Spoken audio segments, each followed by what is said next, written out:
আসসালামু আলাইকুম শিক্ষার্থীবৃন্দ, কেমন আছো সবাই? তো আজকে আমরা মৌলিক গণিতের তৃতীয় অধ্যায় প্রাথমিক স্থিতি ও বিশ্লেষণ নিয়ে বাজার ভারসাম্যের গাণিতিক সমস্যাগুলো সমাধান করব। তো আজকে আমরা এই বাজার ভারসাম্যের যে অঙ্কগুলো করব, এখান থেকে তোমরা একটা অঙ্ক অবশ্যই কমন পাবে। পার্ট বি তে ছোট একটা থাকতে পারে অথবা পার্ট সি তে বড় একটা থাকতে পারে। পার্ট সি তে যদি থাকে তাহলে সেটা 10 নম্বরের জন্য থাকবে, সেটা এই পার্ট থেকে থাকবে। আর পার্ট বি তে যদি থাকে তাহলে ছোট্ট আকারে থাকবে 4 নম্বরের জন্য, সেটা এই পার্ট থেকে থাকবে।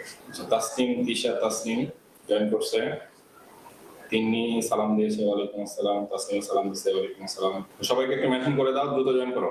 আমরা দ্রুত শুরু করব, মূল অঙ্কের দিকে চলে যাব।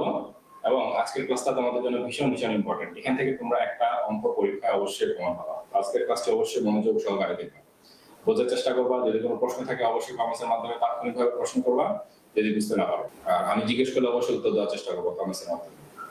সবাই অ্যাক্টিভ থাকবা। তো সবাইকে একটু মেনশন করে দাও দ্রুত জয়েন করার জন্য। আমরা এখনই ক্লাস শুরু করে ফেলবো। একটা অঙ্ক মিস করলে পরের অঙ্কটা বুঝতে পারবে না। আমরা এখনই শুরু করবো। তো ঠিক আছে, সবাই জয়েন করতে থাকো আর আমরা ক্লাস শুরু করি। তাহলে মৌলিক গণিত তৃতীয় অধ্যায় প্রাথমিক স্থিতি ও বিশ্লেষণ এর দুটো অংশ, বাজার ভারসাম্য আর একটা হলো জাতীয় আয়।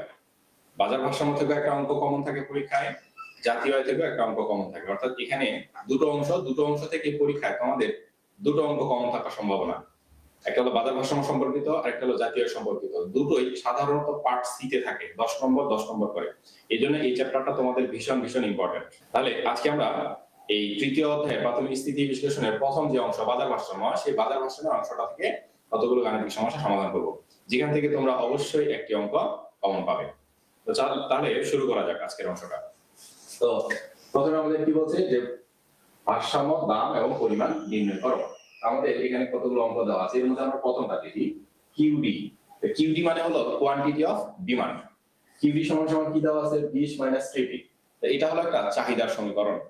আর কিউএস কোয়ান্টিটি অফ সাপ্লাই, তার মানে হলো এটা যোগান সমীকরণ। তো যোগান সমীকরণ কি দেওয়া আছে কিউএস সমান সমান 4p - 8p। তো এই যে একটা আমাদের বাজার ভারসাম্যের গাণিতিক সমস্যা আসলে আমাদের এরকম একটা চাহিদা অপেক্ষক এবং একটা যোগান অপেক্ষক দেওয়া থাকবে। এখান থেকে আমাদেরকে বলবে যে ভারসাম্য দাম এবং পরিমাণ নির্ণয় করো। তাহলে আমরা এই প্রথম অঙ্ক থেকে শুরু করি। তাহলে এই প্রথম অঙ্ক শুরু করার জন্য আমরা কি করব, প্রথমেই এই অপেক্ষক দুটো খাতায় তুলে নিব। তাহলে 1 নম্বর প্রশ্নের যদি সমাধান করি 1 নম্বর, তাহলে আমরা কি করব, যে আমাদের দেওয়া আছে যে অপেক্ষক দুটো দেওয়া আছে, সেই অপেক্ষক দুটো অবশ্যই খাতায় তুলব। তাহলে কি দেওয়া আছে কিউডি। এটা কি কিউডি মানে কোয়ান্টিটি অফ ডিমান্ড, অর্থাৎ চাহিদার সমীকরণ। চাহিদার সমীকরণ কি দেওয়া আছে 20 - 3p। এবং যোগান সমীকরণ দেওয়া আছে, যোগান সমীকরণ কি দেওয়া আছে 4p - 80। এটা হলো আমাদের চাহিদা সমীকরণ, এটা হলো যোগান সমীকরণ। আমাদেরকে কি নির্ণয় করতে হচ্ছে ভারসাম্য দাম এবং পরিমাণ নির্ণয় করো। তাহলে চাহিদা এবং যোগান কিসের প্রেক্ষিতে হয়, আসলে বাজারের প্রেক্ষিতে হয়। বাজারে কোনো একটা দ্রব্যের চাহিদা থাকে এবং কোনো একটা দ্রব্যের যোগান থাকে। এই চাহিদা এবং যোগানের ক্রিয়া প্রতিক্রিয়ার মাধ্যমে বাজারে ভারসাম্য নির্ধারিত হয় এবং ভারসাম্য দাম ও পরিমাণ নির্ধারিত হয়। তাহলে বাজারে কখন ভারসাম্য প্রতিষ্ঠিত হয়, তাহলে ভারসাম্য অবস্থায় আমরা জানি, অথবা তোমরা লিখতে পারো যে আমরা জানি ভারসাম্য অবস্থায় যে চাহিদা সমান সমান যোগান সমান সমান কিউ, অথবা কিউডি ইকুয়াল টু কিউএস। অর্থাৎ চাহিদা সমান সমান যোগান, অর্থাৎ চাহিদা আর যোগান যদি সমান হয় তাহলে বাজার ভারসাম্য প্রতিষ্ঠিত হয়। আর চাহিদা এবং যোগান যে দামে সমান হয় সেটাকে বলা হচ্ছে ভারসাম্য দাম। অর্থাৎ একটা নির্দিষ্ট দামে যখন বাজারে চাহিদা এবং যোগানের পরিমাণ সমান হয় তাহলে সেটাকে বলা হচ্ছে ভারসাম্য দাম, এবং সেই দামে আমরা যে পরিমাণটা পাই সেটাকে বলা হচ্ছে ভারসাম্য পরিমাণ। তো এই কিউডি সমান সমান কিউএস সমান সমান কিউ, অথবা আমরা শুধু কিউডি ইকুয়াল টু কিউএস লিখতে পারি। তো আমাদের যদি চাহিদা তথা এবং যোগান অপেক্ষকগুলো ডি এবং এস দিয়ে দেওয়া থাকে, ডি থেকে ডিমান্ড ফাংশন, এস থেকে হলো সাপ্লাই ফাংশন, অর্থাৎ ডি থেকে যদি চাহিদা সমীকরণ আর এস থেকে যদি যোগান সমীকরণ দেওয়া থাকে, তাহলে আমরা ভারসাম্য অবস্থায় কি লিখতে পারবো যে ডি ইকুয়াল এস। অর্থাৎ যখন যেটা দেওয়া থাকবে তখন সেটা লিখতে পারবো। আবার আমাদের যদি চাহিদার সমীকরণ এক্স দেওয়া থাকে এবং যোগানের সমীকরণ ওয়াই দেওয়া থাকে, তাহলে আমরা লিখতে পারবো এক্স ইকুয়াল ওয়াই। মনে থাকে যেন। তাহলে আমরা জানি ভারসাম্য অবস্থায় কি চাহিদা আর যোগান পরস্পর সমান হয়। তাহলে এই যে চাহিদার একটা সমীকরণ দেওয়া আছে, তাহলে কিউডি এর মানগুলো আমরা এখানে বসাবো। কত 20 - 3p। কিউএস এর মান কত 4p - 80। তাহলে এই যে 4p - 80 বসালাম। তো এটা আমরা পরবর্তীতে নির্ণয় করব, অর্থাৎ চাহিদা এবং যোগান পরস্পর সমান হলে সেখানে আমরা যে পরিমাণটা পাই সেটাকে বলে ভারসাম্য পরিমাণ, সেটাকে কিউ দ্বারা প্রকাশ করা হয়। তো এটা আমরা এই ভারসাম্য সমীকরণে লিখতেও পারি, আবার এটা নাও লিখতে পারি, কোনো অসুবিধা নাই, না লিখলেও কোনো সমস্যা নেই, তবে লিখলে ভালো। তাহলে আমরা জানি Q D equal to Q S, Q D এর মান এটা বসাইলাম, কিউ এস এর মান এটা বসাইলাম। এখান থেকে আমাদের ভারসাম্য দাম নির্ণয় করতে হবে। তো এখানে দাম আসলে কোনটা? এই পি হলো দাম, পি হলো প্রাইস, প্রাইস হলো দাম। তো এই পি এর মান আমাদেরকে নির্ণয় করতে হবে। এর জন্য কি করতে হবে আমাদের? তাহলে পি গুলোকে এক পাশে রাখতে হবে, সংখ্যাগুলোকে অন্য পাশে নিতে হবে। তাহলে পি গুলোকে আমরা বাম পাশে নিয়ে আসি। তাহলে এই বাম পাশে 3p একটা আছে অলরেডি, -3p। এই 4p টাকে সমান সমানের এই পাশে যদি নিয়ে আসি তাহলে কি হবে? -4p। এখন এই 80 টা এই সমান সমান চিহ্ন দিয়ে দিলাম, এই 80 টা কিন্তু এই পাশে আছে, -80 আছে। এই 20 টাকে এই পাশে নিয়ে আসবো, তাহলে কি হবে? এই পাশে 20 প্লাস প্লাস আকারে আছে, অর্থাৎ এর সামনে প্লাস চিহ্ন আছে, অর্থাৎ কোনো চিহ্ন না থাকলে প্লাস, এর পাশে আসে মাইনাস। তাহলে এখন দেখো এখানে -3p, এখানে আছে -4p, অর্থাৎ এখানে p 3টা মাইনাস, এখানে p 4টা মাইনাস। তার মানে কয়টা মাইনাস p হলো? 4 3 7। তাহলে যখন দুটো সংখ্যার সামনেই মাইনাস থাকবে তখন সংখ্যা দুটো আমাদেরকে যোগ করতে হবে, যোগ করে তার সামনে এই মাইনাস চিহ্ন বসাতে হবে। তাহলে -3p আর -4p, তাহলে কত হলো? -7p equal -80 -20। তার মানে এখানে আছে 20 টা মাইনাস আছে, এখানে 80 টা মাইনাস আছে। তাহলে মোট কতগুলো মাইনাস ছিল? মোট 100 টি মাইনাস ছিল। এজন্য -80 আর -20 -100। তো যখন দুটো সংখ্যার সামনে একই চিহ্ন থাকবে তখন সংখ্যা দুটো যোগ করব এবং সংখ্যা দুটোর সামনে যে চিহ্ন থাকবে সেই চিহ্নটা বসাই দেব, হয়ে গেল। এখন দেখো এই পাশেও মাইনাস আছে, এই পাশেও মাইনাস আছে, তাহলে এই মাইনাস আর এই মাইনাস অটোমেটিক্যালি কেটে যাবে। তো আমরা -1 দ্বারা গুণ করে দিতে পারি, দিলেও কেটে যাবে, অথবা আমরা এমনিতেই কেটে দিব। তাহলে এই পাশেও যেহেতু মাইনাস একক একটা সংখ্যা আর সমান সমানের পরে এই পাশেও যেহেতু মাইনাস একক একটা সংখ্যা, তাহলে এই মাইনাস আর এই মাইনাস কেটে যাবে। তাহলে কি থাকতেছে? 7p equal 100। এখান থেকে আমাদের কাজ কি? আমাদের কাজ হলো p এর মান নির্ণয় করা। তাহলে আমরা p কে নির্ণয় করব, p কে বের করব। তাহলে p এর সাথে 7 কি আকারে আছে? কোনো চিহ্ন নাই, যোগ বিয়োগ কোনো চিহ্ন নাই। তার মানে যদি কোনো চিহ্ন দিয়ে না থাকে তাহলে বুঝতে হবে গুণ আকারে আছে। তাহলে এই 7 যদি এই পাশে আসে তাহলে এই পাশে আসলে ভাগ হয়ে যাবে। তাহলে 7 ওপাশে গিয়ে ভাগ হয়ে গেল। তাহলে এই যে 100 কে যদি 7 দিয়ে ভাগ করি তাহলে আমরা কত পাবো? আচ্ছা আমরা ভাগ করতে পারি, তোমরা ক্যালকুলেটর ইউজ করতে পারো। 7 থেকে 7 তাহলে থাকে 30 শূন্য 30, তাহলে হবে 4 7 28, তাহলে হবে 2 দশমিক মিলান 0, এই 14.3 প্রায় 14.3 টাকা। এটা হলো ভারসাম্য দাম। এর এই পি বার আমরা পেয়ে গেলাম। এই ভারসাম্য দামটাকে পি বার দ্বারা প্রকাশ করা হয়। ভারসাম্য দাম হলো 14.3 টাকা প্রায়। আমাদের কাজ হলো ভারসাম্য পরিমাণ নির্ণয় করা। কি নির্ণয় করা? ভারসাম্য পরিমাণ নির্ণয় করা। তাহলে ভারসাম্য পরিমাণ কোথা থেকে পাবো? এই যে ভারসাম্য দাম পি এর মান পাইলাম, এটা আমরা যোগান অপেক্ষকে বসাবো। চাহিদা অপেক্ষকে বসালেও আমরা ভারসাম্য পরিমাণ পাবো, যোগান অপেক্ষকে বসালেও ভারসাম্য পরিমাণ পাবো। যে কোনো একটা অপেক্ষকে বসালেই হবে, তোমাদের ইচ্ছা, তোমরা যেটাতে ইচ্ছা বসাতে পারো। তবে যোগান অপেক্ষকটা সাধারণত ছোট থাকে সর্বদাই, এজন্য যোগান অপেক্ষকে বসালে আমরা সহজেই মানটা পেতে পারি। অনেক সময় চাহিদা অপেক্ষকটা বড় থাকে, তো এই জন্য আমরা যোগান অপেক্ষকে বসিয়ে কিউ এর মানটা বের করার প্র্যাকটিস করব, কারণ যোগান অপেক্ষকটা ছোট থাকে এবং সহজে বের করা যায়। তাহলে কি লিখবো এবার? পি এর মান যোগান অপেক্ষকে বসাই। পি এর মান কোথায় বসাবো? যোগান অপেক্ষকে বসাই। তাহলে যোগান অপেক্ষকে বসালে কি পাবো আমরা? ভারসাম্য পরিমাণ পাবো। তখন আর কিউএস লিখবো না, কিউএস লিখবো না। কেন? ওই যে আমরা লিখছিলাম শুরুতে Q equal to QS equal to কি লিখছিলাম? এই যে কিউ লিখছিলাম, তার মানে কিউ ইকুয়াল কিউএস। তার মানে কিউএস সমীকরণে আমরা যদি কি এর মানটা বসাই তাহলে যেটা পাবো সেটাই হবে ভারসাম্য পরিমাণ, অথবা চাহিদা সমীকরণে বসালে আমরা যেটা পাবো সেটাই হবে ভারসাম্য পরিমাণ। তাহলে পি এর মান আমরা এই যোগান অপেক্ষকে বসাই। তাহলে 4 ইনটু কত পেয়েছি আমরা?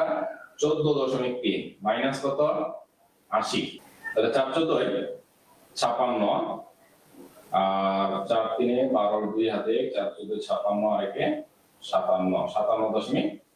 আচ্ছা, তাহলে এখান থেকে যদি এটা আমরা বিয়োগ দেই তাহলে হবে 8 7 থেকে 8 2 5 থেকে 6 2 22.8 কিন্তু মাইনাস। তো 22.8 মাইনাস, তো পরিমাণটা কিসে আসতেছে? মাইনাস আসতেছে। তো পরিমাণ সাধারণত মাইনাসে আসে না, তবে এটাতে মাইনাসে আসছে, অর্থাৎ সমীকরণটা একটু সংখ্যা মানগুলো এলোমেলো দেওয়া আছে। অর্থাৎ চাহিদা অপেক্ষকের হলো যে ছেদক মান দেওয়া আছে 20 এবং যোগান অপেক্ষকের ছেদক মান আছে -80, অর্থাৎ অনেক বড় একটা সংখ্যা। এজন্য এই যে দাম সেই দামে অর্থাৎ ভারসাম্য হচ্ছে এই মাইনাস একক আসতেছে। তো সাধারণত এটা মাইনাস আসা কথা না, সর্বদাই কি আসবে ভারসাম্য দাম পরিমাণ এটা প্লাস আসবে। তো অঙ্কটা হয়তো আমাদের এখানে সংখ্যাটার ক্ষেত্রে একটু ভুল আছে। এই সংখ্যাটা যদি আমাদের ছোট হতো তাহলে আমরা এই পজিটিভ সংখ্যা মান পেতাম, এই সংখ্যাটা একটু বড় হয়ে গেছে, এই জন্য একটু নেগেটিভ আসছে। তো তোমরা এই মানটা সর্বদাই পজিটিভ পাবা। তো এভাবে আমরা ভারসাম্য দাম এবং পরিমাণ নির্ণয় করব। তো আরেকবার একটু বোঝাই দেব কি, দেখো এটা হলো চাহিদা অপেক্ষক, এটা হলো যোগান অপেক্ষক। তো আমাদেরকে ভারসাম্য দাম পরিমাণ নির্ণয় করতে বলছে। ভারসাম্য অবস্থায় আমরা জানি যে QD = QS হয়, তো এটা না লিখলেও চলবে। তাহলে QD = QS, তাহলে QD এর মান কত আছে এটা দেওয়া আছে, এটা বসাইলাম। QS এর মান কত দেওয়া আছে, এই যে এটা দেওয়া আছে, এটা বসাইলাম। এখন আমরা কি করলাম, যে এই পাশে পিটা এই পাশে রাখলাম, এই সমান সমান এই পাশে পিটাকে এই পাশে নিয়ে আসলাম, এই পাশে প্লাস আকারে ছিল, এই পাশে মাইনাস হলো, আর -80 পাশে আগে থেকে আছে, এই 20টাকে এই পাশে পাঠিয়ে দিলাম, তাহলে -20 হয়ে গেল। এই পাশে প্লাস ছিল, এই পাশে মাইনাস হলো, তাহলে -3p আর -4p -7p হলো, -80 আর -20 -100। তাহলে এইটা আর এটা কাটা কাটা গেলে কি থাকে, 7p = 100। তাহলে এখন আমরা p এর মান বের করব, এই জন্য p টাকে রাখলাম, এই 7টাকে পাশে বাড়াই দিলাম, 7টা পাশে গেলে কি হবে, ভাগ হবে। 100 কে যদি 7 দিয়ে ভাগ করি তাহলে 14.3 পাবো। এটাই হলো আমাদের ভারসাম্য দাম। এখন আমাদের কাজ হলো ভারসাম্য পরিমাণ নির্ণয় করা। তো ভারসাম্য পরিমাণ নির্ণয় করতে গেলে কি করতে হবে, এই p এর মানটা চাহিদা অপেক্ষক অথবা যোগান অপেক্ষকে বসাতে হবে। যেটাতে বসাই না কেন ভারসাম্য পরিমাণ আমরা একই পাবো। তো আমরা যোগান অপেক্ষকটাতে বসাবো। কেন, যোগান অপেক্ষকটা অনেক সময় ছোট থাকে। তাহলে যোগান অপেক্ষক কি দেওয়া আছে, QS = 4p - 80। তাহলে এই QS এর জায়গায় এখন আমরা শুধু Q লিখবো, কারণ ভারসাম্য পরিমাণকে শুধু Q দ্বারা প্রকাশ করা হয়। তাহলে 4 আর p, এই যেটা p এর মান, p এর জায়গায় p এর মান বসালাম -80। এটা যদি গুণ করি তাহলে 57.2 হয়, -80 এটা থেকে এটা বিয়োগ দিলে -22 হয়। তো এটা সাধারণত মাইনাসে আসবে না, এটা প্লাস সংখ্যায় আসবে। এখানে সংখ্যা মানগুলো একটু বড় ছোট হয়ে যাওয়ার কারণে এখানে মাইনাস আসছে। তো আচ্ছা, আমরা আবার যাচাই করতে পারি, চাহিদা অপেক্ষক বসাই দেখি একই আসে কিনা। তাহলে চাহিদা অপেক্ষক যদি বসাই দেখো, Q = এই যে চাহিদা অপেক্ষক এটা কত আছে, 20 - 3p, p এর জায়গায় আমরা এই যে আমাদের যে সংখ্যা মান আছে সংখ্যা মানটা বসাই দেব, অর্থাৎ p এর যে মানটা 14.3 বসাই দিলাম। তাহলে দেখি 3 3 9 আর 3 14 42, তাহলে 42.9 কত, এই 22.9 হচ্ছে। এখানে কি আসতেছে, এটা 20, এটা হলো 42, এটা সংখ্যা বড় বড় সংখ্যার সামনে মাইনাস আছে, তার মানে মাইনাস আসছে। তো 22.8 আর 22.9 এটা হলো একই সংখ্যা, আর কি দশমিকের পরে অল্প একটু ছোট বড় কোনো সমস্যা না, তার মানে এটাই একই সংখ্যা মান। তো এটা আসলে মাইনাসে আসবে না, আর কি এখানে সংখ্যাগুলোর কারণে মাইনাস আসছে। এটা সব বেশিরভাগ ক্ষেত্রে প্লাসই আসবে অবশ্যই। তো যদি কখনো প্রশ্নে ভুল থাকে, এরকম সংখ্যা ছোট বড় থাকে, উত্তর যা আসবে তাই। তো তোমরা এই ভারসাম্য দাম বের করার পরে চাহিদা অপেক্ষকে বসাবা, যোগান অপেক্ষকে বসাবা, বসায় দেখবা যদি সমান হয় তাহলে তোমাদের অ্যান্সার ঠিক আছে। তাহলে আমরা কি পেলাম, যে নির্ণয় ভারসাম্য দাম p = 14.3 টাকা, আর ভারসাম্য পরিমাণ Q = -22.8 একক। এটাই হলো আমাদের ভারসাম্য দাম এবং পরিমাণ। দেখো যে দ্বিতীয় অঙ্ক কি বলছে, QD = 75 - 2p আর QS - 40/3p - 0। QS - 40/3p = 0। এই দুটো সমীকরণ দেওয়া আছে। তাহলে আমাদের কাজ কি, দুইজন যদি সমাধান করি তাহলে কি কি দেওয়া আছে সেগুলো প্রথমে তোলা। যে QD কত দেওয়া আছে, 75 - 2p, তার মানে 75 - 2p। আর যোগান সমীকরণ কি দেওয়া আছে, QS - 40/3p = 0। তাহলে এটা হলো আমাদের চাহিদা সমীকরণ, আর এটা হলো যোগান সমীকরণ দেওয়া আছে। নরমালি চাহিদা সমীকরণটা ঠিক আছে, QD = 75 - 2p, কিন্তু যোগান সমীকরণটা আমরা কি জানি, যোগান সমীকরণ হয় QS = সামথিং। এখানে কি দেওয়া আছে, QS মাইনাস, তারপরে সমান সমান দিয়ে 0 দেওয়া আছে। তাহলে এখান থেকে আমাদের যোগান সমীকরণটাকে ঠিক করে নিতে হবে। তাহলে QS = কত হবে, এই সংখ্যাটা QS এর সাথে মাইনাস আকারে আছে, এটাকে সমান সমানে এই পাশে পাঠিয়ে দিব। তাহলে কি হবে, এই পাশে মাইনাস আছে, এই পাশে আসলে প্লাস চিহ্ন হয়ে যাবে। তাহলে 40/3p। তাহলে এটা হলো চাহিদা সমীকরণ আর এটা হলো যোগানের সমীকরণ। এখন ভারসাম্য অবস্থায়, তাহলে ভারসাম্য অবস্থায় আমরা কি জানি, তাহলে এটা আমরা অবশ্যই লিখবো যে ভারসাম্য অবস্থায়, ভারসাম্য অবস্থায় আমরা জানি কি জানি যে QD ইকুয়াল QS। তাহলে এখন QD এর মান বসাই, QD এর মান কত 75 মাইনাস 2P, QS এর মান কত 40/3P। এখন দেখো এখন কাজ কি, এখন কাজ হলো P গুলোকে একদিকে করা, কিন্তু এখানে একটা ভগ্নাংশ সংখ্যা আছে, তাহলে এখানে আর অন্য কোনো সংখ্যা নাই। তো এই জন্য এই 3টাকে যদি এই পাশে নিয়ে আসি তাহলে এই রাশিটার সাথে গুণ হবে। কেন, এখানে আসলে অ্যাকচুয়ালি কিরকম আকার আছে, একটা লাইন বাড়াই তোমাদের বোঝার সুবিধার্থে। তাহলে এই যে উপরে হলো 40 আর P গুণাকার আছে, উপরে হলো 40P আর এর নিচে হলো অ্যাকচুয়ালি 3। এখন দেখো সমান সমানের দুই পাশে, এই পাশে একটা রাশি এই পাশে একটা রাশি আছে, এই পাশের রাশিটা নিচে কি মনে মনে 1 আছে আর এই পাশের রাশিটা নিচে আছে 3। এখন এখান থেকে কি করা যায়, আর আর গুণ করা যায়, এই পাশে নিচের সাথে এই পাশের উপরের গুণ আর এই পাশের সাথে এই পাশেরটা গুণ। এই তাহলে দেখো এই যে এটা 1, এই 1 এর সাথে যেহেতু এটা নিচে আছে এই পাশের উপরেরটা গুণ হবে, 1 এর সাথে যদি 40P গুণ করি তাহলে কত হবে 40P হবে সমান সমান, এক পাশেরটা গুণ করার পরে সমান সমান চিহ্ন দিতে হবে, দিয়ে অপর পাশেরটা গুণ করে লিখতে হবে।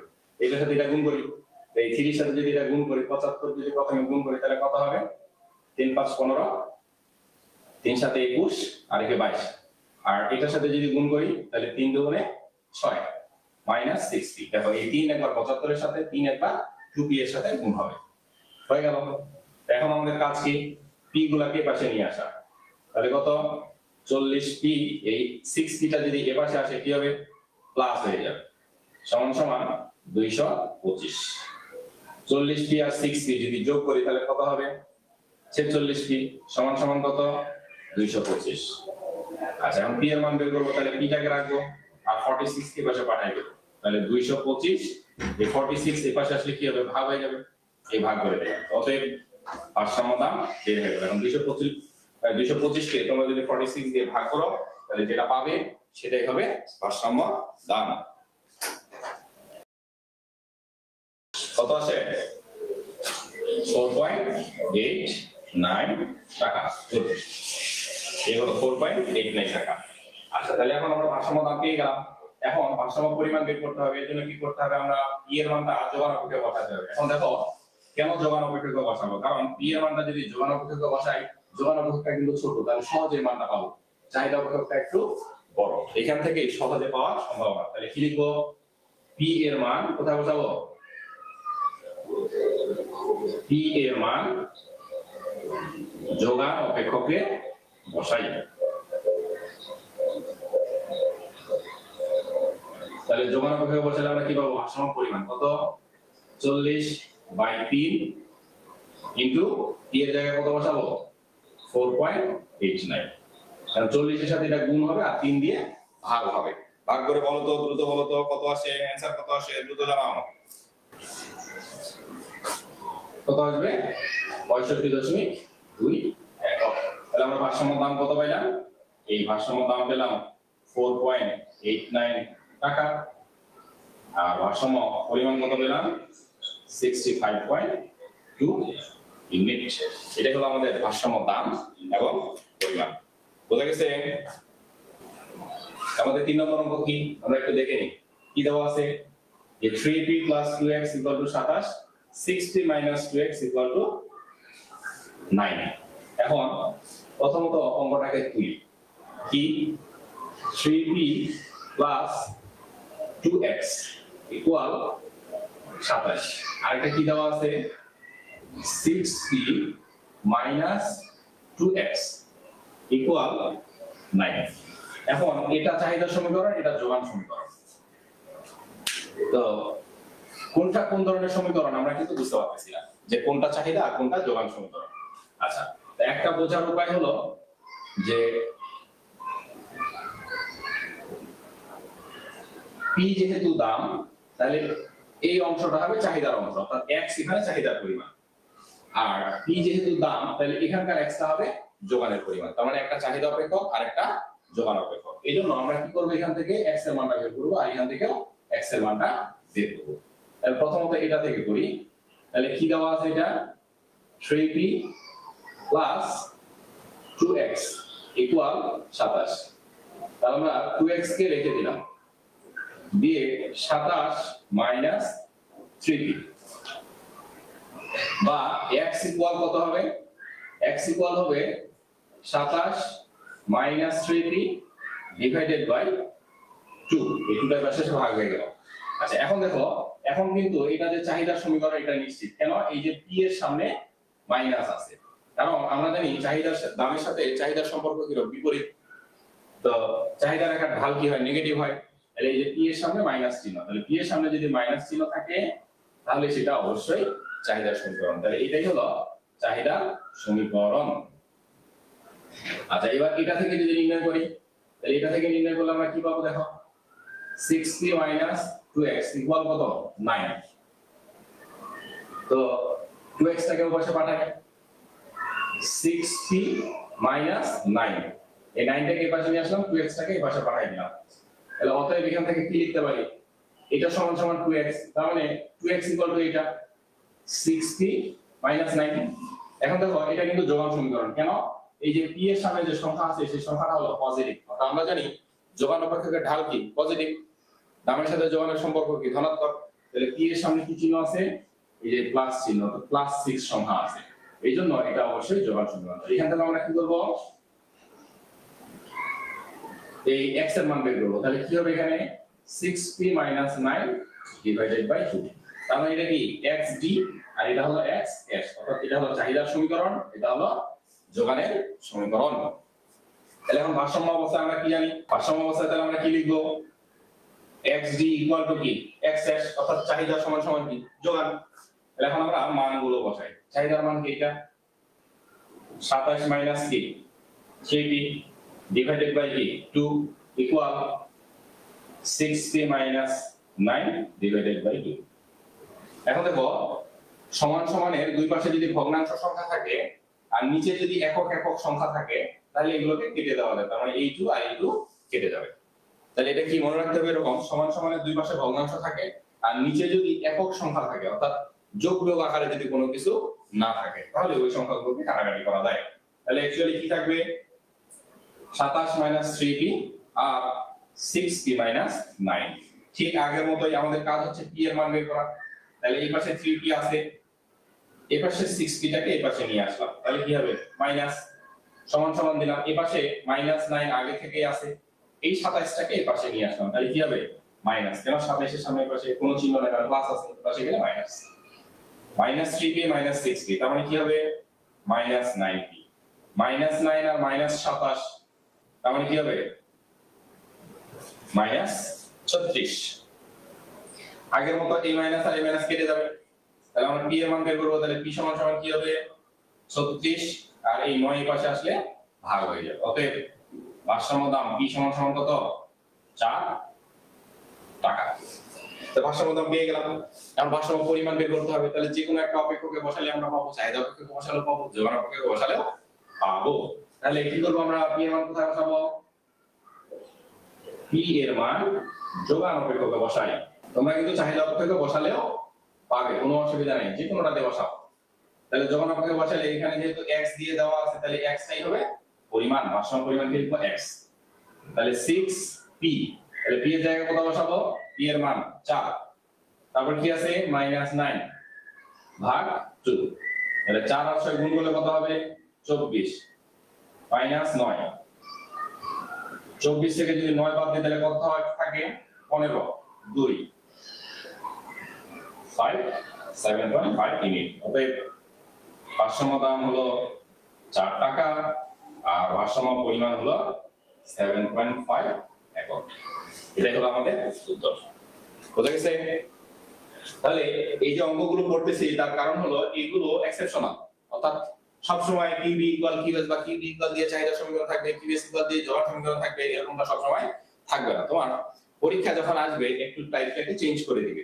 তাহলে আমরা যে তিনটা অঙ্ক করলাম, তিনটাই কিন্তু একটু তিন রকম ছিল, কিন্তু সমাধান করার ক্ষেত্রে আমাদের চাহিদা আর যোগান পরস্পর সমান ধরেই করতে হবে। যেভাবে দেওয়া থাক না কেন, চাহিদা যোগান পরস্পর সমান ধরে নিয়ে আমাদেরকে ভারসাম্য দাম আর পরিমাণ নির্ণয় করতে হবে। তাহলে 4 নম্বর অঙ্কে কি দেওয়া আছে QB equal to root over 16 minus 4p। আমি কিন্তু বাংলা ইংলিশ মিক্স বলতেছি, যখন যেটা মনে আসছে তাই বলতেছি। QS equal two 3p minus 2, এটা চাহিদা সমীকরণ, এটা দুলন সমীকরণ। এবার সমীকরণ দুটো আবার একটু ভিন্ন দেওয়া আছে। তাহলে প্রথমে আমরা এই 4 নম্বর অঙ্ক তুলে নিই। 4 নম্বর অঙ্ক কি দেওয়া আছে, তো দেখো 1 2 3 করলাম, ভিন্ন টাইপ ছিল। 4 নাম্বারটা আবার একটু ভিন্ন টাইপ, এখানে আবার রুট আছে। তো পরীক্ষায় আসলে আসলে এরকমই থাকবে, একটু ব্যতিক্রমী থাকবে, খুবই সহজভাবে থাকবে না বিষয়গুলো। অর্থাৎ চাহিদা অপেক্ষক আর যোগান অপেক্ষক আমরা নরমালি যেরকম বুঝি একেবারে সহজ থাকবে না, একটু হলো জটিল থাকবে আর কি। আমাদেরকে একটু মাথা খাটিয়ে সেটাকে সলভ করার চেষ্টা করতে হবে। তবে যে অঙ্কগুলো করে দিচ্ছি এগুলো ভীষণ ইম্পর্টেন্ট, তোমরা হয়তো বা হুবহু পরীক্ষায় এর মধ্যে যে কোনো একটা কমন পেয়ে যেতে পারো। এই জন্য অবশ্যই বাসায় অঙ্কগুলো প্র্যাকটিস করবে। তাহলে আমরা এবার 4 নাম্বারটা সলভ করি। তাহলে আমরা জানি কি ভারসাম্য অবস্থায় কি জানি, ভারসাম্য অবস্থায় আমরা জানি কি যে কিউডি ইকুয়াল কিউএস। এখানে কিউডি আর কিউএস ইকুয়াল সরাসরি দেওয়া আছে, এই জন্য কিউডি ইকুয়াল কিউএস বসাবো। তাহলে কিউডি এর মান কত 16 মাইনাস 4p, কিউএস এর মান কত 3p মাইনাস 2। আচ্ছা ব্র্যাকেট পরে দেই, 3p মাইনাস 2 বসাইলাম। এখন দেখো রুট থাকলে আমরা কোনো কিছু করতে পারি না, তাহলে রুটকে কাটতে হবে। রুটকে কাটার জন্য কি করতে হয়, স্কয়ার করতে হয়, অর্থাৎ বর্গ করতে হয়। তাহলে আমরা কি করব, উভয় পাশে বর্গ করব। তাহলে 16 মাইনাস 4 দিয়ে স্কয়ার করলাম। তাহলে এই পাশে আমাকে কি করতে হবে, এই যে স্কয়ার করতে হবে, এটাকে বলে বর্গ করে, উভয় পাশে বর্গ করে।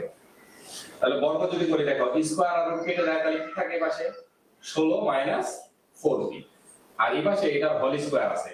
তাহলে দুটো রাশির যদি হোল স্কয়ার থাকে তাহলে আমরা আসলে কিভাবে ভাঙাতে পারি, সেটাকে সূত্র প্রয়োগ করে ভাঙাতে হয়।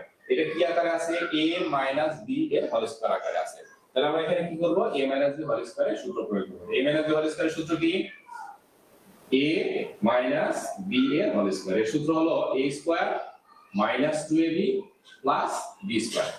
এখানে a বলতে কি 3b আর b বলতে 2। একটু ডিটেইলস বলতেছি, তার কারণ হচ্ছে যে তোমরা অনেকে হয়তো ভুলে গেছো বিষয়গুলো, এইজন্য। তাহলে a হলো 3b আর b হলো 2। তাহলে a স্কয়ার তার মানে কি 3p এর whole square minus 2ab plus ab square. তাহলে দেখো 16 মাইনাস 4p, এটাকে যদি ভাঙাই 3 এর উপর স্কয়ার আছে, p এর উপর স্কয়ার আছে, 3 এর উপর স্কয়ার হলে 9p স্কয়ার। গুণ করি 3 দুগুণে 6, 6 দুগুণে 12, 12p প্লাস এটা কত 4। এখন কি করব, সবগুলোকে এক পাশে নিয়ে আসি, সবগুলোকে বাম পাশে নিয়ে আসি। তাহলে 16 minus 4p minus 9p square, এই যে এই পাশে আসলে মাইনাস হলো, 12p যদি পাশে আসে তাহলে প্লাস হয়ে যাবে, আর 4 এর পাশে আসলে মাইনাস হবে, সমান সমান কি 0। অর্থাৎ বাম পাশের সবগুলোকে ডান পাশে নিয়ে আসলাম। তাহলে এখন যোগ বিয়োগ করে দেখি কি কি থাকে। তো প্রথমে এই p স্কয়ারটা গেলে p স্কয়ার আর 9, তার মানে 9p স্কয়ার থাকলো। এরপর আমরা p লিখব, এখানে আছে মাইনাস 4p, এখানে আছে প্লাস 12। তাহলে দুটো এর পরে আসি, 12টা p আছে এখানে, এখানে আছে 4টা p, তাহলে আমাদেরকে যোগ বিয়োগ করতে হবে। যেহেতু এখানে প্লাস এখানে মাইনাস, তাহলে আমাকে সংখ্যা দুটো বিয়োগ করতে হবে। তাহলে 12 থেকে যদি 4 বাদ দিই তাহলে থাকবে কত 8। তাহলে 12টা p থেকে 4টা p বাদ দিলে থাকবে হলো 8। এখন বড় সংখ্যার সামনে যে চিহ্ন আছে এখানে সেই চিহ্নটা হবে। তখন এখানে যদি মাইনাস থাকতো, যে এখানে মাইনাস 12 আর এখানে প্লাস 4, তবুও আমরা সংখ্যা দুটো বিয়োগ করতাম। বিয়োগ করার পরে বড় সংখ্যার সামনে যে চিহ্ন থাকবে সেই চিহ্নটা বসাবো। তারপরে যখন একই চিহ্ন থাকবে তখন যোগ করব এবং ওই চিহ্নটাই দিব, আর যখন আলাদা আলাদা চিহ্ন থাকবে তখন বিয়োগ করব। বিয়োগ করে বড় সংখ্যার সামনে যে চিহ্ন থাকবে সেই চিহ্নটা বসাবো, তাহলে আর ভুল হবে না। এখন দেখো এখানে আছে 16 আর এখানে আছে 4, 16 থেকে যদি 4 বাদ দিই তাহলে কত থাকবে 12 ইকুয়াল 0। এখন দেখো এটা একটা মিডিল টার্মের একটা রাশি আসছে। এখন মিডিল টার্মের রাশির ক্ষেত্রে সাধারণত এই সামনের সংখ্যাটাতে মাইনাস থাকে না, প্লাস থাকে। তাহলে এটার সামনে কিন্তু মাইনাস আছে, তাহলে আমরা কি করব, সবার চিহ্ন চেঞ্জ করে দেব। তাহলে সবার চিহ্ন যদি চেঞ্জ করে দিই তাহলে কি হবে, এটা 9p স্কয়ার, এটা প্লাসের ছিল এটা এখন মাইনাস হবে, আর এটা প্লাস ছিল এটাও এখন মাইনাস হবে। এই তো কি করলাম, আমরা সবার চিহ্ন পরিবর্তন করে দিলাম, বা সবাইকে -1 দ্বারা গুণ করে দিলাম, সবাইকে -1 দ্বারা গুণ করে দিলাম, বা সবার চিহ্ন পরিবর্তন করে দিলাম। কেন, এই মিডিল টার্ম করার ক্ষেত্রে এই সংখ্যাটার সামনে সাধারণত প্লাস চিহ্ন থাকে। মাইনাস থাকলেও করা যায়, তোমাদের জন্য একটু জটিল হবে, তবে আমরা প্লাস করে নিলে আমাদের সুবিধা হবে, কারণ আমরা মিডিল টার্ম করতে পারি প্লাস দিয়ে সব সময় করি। এই জন্য এখানে সামনে যেহেতু মাইনাস, তাই আমরা সবার চিহ্নকে চেঞ্জ করে নিলাম এটাকে প্লাস করার জন্য। এটা মাইনাস ছিল, এটা প্লাস হবে, এটা প্লাস ছিল, এটা মাইনাস হবে, প্লাস ছিল, এটা মাইনাস হবে। সবার চিহ্ন যখন পরিবর্তন করব তখন রাশির কোনো পরিবর্তন হবে না, মানের কোনো পরিবর্তন হবে না। তাহলে এখন মিডিল টার্ম করতে হয়। মিডিল টার্ম করতে গেলে কি করতে হয়? এখানকার সংখ্যাটা আর এখানকার সংখ্যাটা গুণ করতে হয়। 9 আর 12 গুণ করতে হয়, একটু মনোযোগ দিয়ে দেখবে। 9 আর 12 গুণ করলে কত হয়? 108। এই যে 108 সংখ্যাটাকে এমন দুটো সংখ্যায় ভাঙাতে হবে যেন গুণ করলে 108ই হয়, যোগ বা বিয়োগ করে এই মাঝখানের সংখ্যাটা হয়, যোগ বা বিয়োগ করে এই মাঝখানের সংখ্যাটা হয়। এখন কিভাবে আমরা সেই সংখ্যা দুটো নির্ণয় করব? অর্থাৎ আবার বলছি, দেখো এখানকার 9 আর এখানকার 12 এই সংখ্যা দুটো গুণ করতে হবে। গুণ করলে কত আছে? 108। এই 108 কে দুটো সংখ্যায় ভাঙাতে হবে, এমন দুটো সংখ্যায় ভাঙাতে হবে যেন গুণ করলে 108 হয়, যোগ বা বিয়োগ করে এই মাঝখানের সংখ্যাটা 8 হয়। তাহলে কিভাবে সেটা নির্ণয় করব? তাহলে এই 108 কে ভাঙাতে হয়। কিভাবে ভাঙাতে হবে? তোমরা জানো, লসাগু করতে জানো, লসাগু করে করে ভাঙাতে হয়। ক্যালকুলেটরের ফাংশন আছে, ক্যালকুলেটর থেকে সহজে বের করা যায়। তাহলে 108, তো প্রথমে যদি 2 দেই তাহলে কত হবে? 54। আবারও যদি 2 দিয়ে দেই তাহলে কত থাকবে? 27। যদি 3 দিয়ে দেই 9, আবার যদি 3 দিয়ে দেই 9। 3 দিয়ে 9, 3 আর 27, 27 দুগুণে 54 দুগুণে 108। এবং এই সংখ্যা দুটাকে আমাদেরকে এমন ভাবে সাজাতে হবে যেন গুণ করলে 108 হয় আর যোগ বা বিয়োগ করে মাঝখানের সংখ্যাটা মিলে, এমন দুটো সংখ্যায় ভাঙাতে হবে। তাহলে 3 তিরিকে 9 আর 3 দুগুণে 6, 6 দুগুণে 12। 9 আর 12 গুণ করলে 108 হয়, কিন্তু 9 আর 12 যোগ করলে হয় 21 আর বিয়োগ করলে হয় 3। তাহলে মাঝখানে পর্যন্ত মিলতেছে না। তাহলে আমাদের একটু ভিন্ন চেষ্টা করতে হবে। তাহলে 3 তিরিকে 9, 3 9 27। তো এই তিনটা যদি গুণ করি তাহলে কত হয়? 27। আর এই দুটো যদি গুণ করি তাহলে হয় 4। তাহলে 4 আর 27 গুণ করলে কিন্তু 108 হয়, বাট 27 থেকে 4 বাদ দিলে কিন্তু 8 হয় না। 27 এর সাথে 4 যোগ করলেও 8 হয় না, মিলতেছে না। তাহলে কি করা যায়? 3 তিরিকে 9, 9 দুগুণে 18। 3 তিরিকে 9, 9 দুগুণে 18। অর্থাৎ এই 3 আর 2 নিলাম, তাহলে বাকি থাকলো কি? এইটা আর এটা। তাহলে এই 3 আর এই 2 কত? 6। আর 3 তিরিকে 9, 9 দুগুণে 18। 6 আর 18 গুণ করলে কিন্তু 108 হয়। 6 আর 18 যোগ করলে 24 হয়। 18 থেকে 6 বাদ দিলে 12 হয়, তবুও মিলতেছে না। 8 কিন্তু কিছুতেই মিলতেছে না।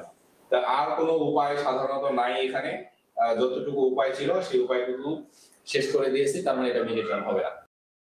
যদি মিডিল টার্ম না হয় তাহলে আসলে আমরা এই বাজার ভাষার অঙ্ক যদি থাকে তাহলে মিডিল টার্ম হবে না, সাধারণত এরকম অঙ্কই দেওয়া থাকবে। তাহলে মিডিল টার্ম যদি না হয় তাহলে সেক্ষেত্রে আমরা এই পি এর মান কিভাবে বের করতে পারি? তখন পি এর মান বের করার একটা টেকনিক আছে। সেই টেকনিকটা হলো কি? দ্বিঘাত সমীকরণের সূত্র প্রয়োগ করতে হবে। সেই দ্বিঘাত সমীকরণের সূত্র কি? যে এখানে পি এর মান পাবো যে পি ইকুয়াল, দেখো এটা মনে রাখতে হবে যে minus B plus minus B square minus 4ac divided by 2a। এটা হলো পি এর মান বের করার ফর্মুলা। এটা যদি পি থাকে পি এর মান, এটা যদি কিউ থাকে কিউ এর মান। এই কিউ এর মান বের করার ফর্মুলা হলো এটা। এটা দ্বিঘাত সমীকরণের সূত্র অনুযায়ী minus B plus minus root over B square minus 4ac divided by 2a। এটা কিন্তু মনে রাখতে হবে। আবার এটা পরের যে চ্যাপ্টার, সেই চ্যাপ্টারে আছে যে এটা আমাদেরকে প্রমাণ করতে হয়। এই প্রমাণটাও পরীক্ষা আসে, এটা আমরা পরে করব। আপাতত একটু মনে রাখি। তাহলে এটা হলো সূত্র। এখানে যে সূত্র আছে, তাহলে এখানে a b c এগুলো আসলে কি জিনিস? তাহলে এখানে দেখো, এই যে p স্কয়ারের সাথে যে সংখ্যাটা থাকে এইটাকে বলে a। তার মানে এখানে a হলো 9। আচ্ছা, এই শুধু p এর সাথে যে সংখ্যাটা থাকে সেটা হলো b। তাহলে b সমান সমান কত? -8 চিহ্ন সহ। p স্কয়ারের সাথে যে সংখ্যাটা থাকবে সেটা হবে a, p এর সাথে যে সংখ্যাটা থাকবে সেটা চিহ্ন সহ, সেটা হবে b। অর্থাৎ এটা হলো b।